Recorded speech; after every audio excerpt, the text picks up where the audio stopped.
नन्हा दोस्त और बड़ा सबक। एक बहुत ही सुंदर और हरे भरे जंगल में गजराज नाम का एक विशाल हाथी रहता था। गजराज को अपनी ताकत और अपने बड़े शरीर पर बहुत गर्व था। वो अक्सर अपनी सूंड उठाकर जोर से चिंघाड़ता और जंगल के छोटे जानवरों को डराता था। उसे लगता था कि वो जंगल में सबसे महान है। उसी जंगल में चीकू नाम की एक छोटी और फुर्तीली गिलहरी भी रहती थी। चीकू बहुत मेहनती थी और सारा दिन पेड़ों पर चढ़कर अपने लिए अखरोट और फल इकट्ठा करती थी।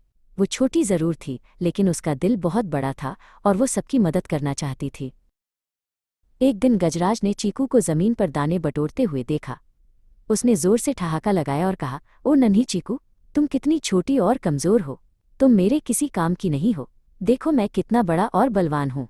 चीकू ने शांति से गजराज की ओर देखा और कुछ नहीं कहा। अचानक एक दोपहर जंगल में बहुत तेज तूफान आया। हवाएं इतनी तेज थीं कि जंगल के पुराने पेड़ लड़खड़ाने लगे। गजराज एक बड़े बरगद के पेड़ के पास खड़ा था। तभी बिजली कड़की और एक भारी टहनी टूटकर सीधे गजराज के पिछले पैर पर गिर गई। गजराज ने अपना पैर निकालने की बहुत कोशिश की। उसने अपनी पूरी ताकत लगा दी, लेकिन वो टहनी बहुत भारी थी और उसका पैर कीचड़ में धंसता जा रहा था।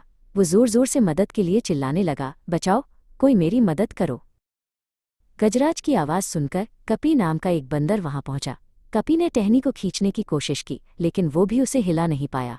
कपी बोला, गजराज, ये बहुत भारी है, मुझसे नहीं होगा, और वो डरकर वहां से भाग गया। तभी वहां चीकू गिलहरी दौड़ती हुई आई। गजराज को दर्द में देखकर उसे बहुत बुरा लगा।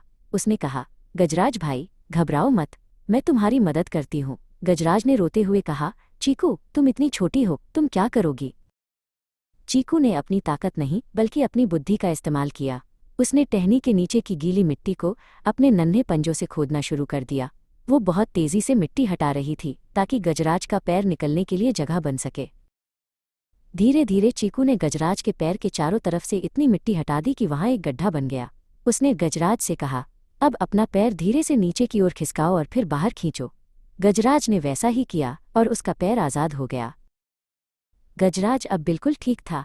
उसे अपनी गलती का एहसास हुआ। उसने झुककर चीकू से माफ़ी मांगी और कहा, मुझे माफ़ कर दो चीकू। आज तुमने मुझे सिखाया कि कोई भी छोटा या बड़ा नहीं होता और सच्ची ताकत दूसरों की मदद करने में है। उस दिन से गजराज और चीकू सबसे अच्छे दोस्त बन गए।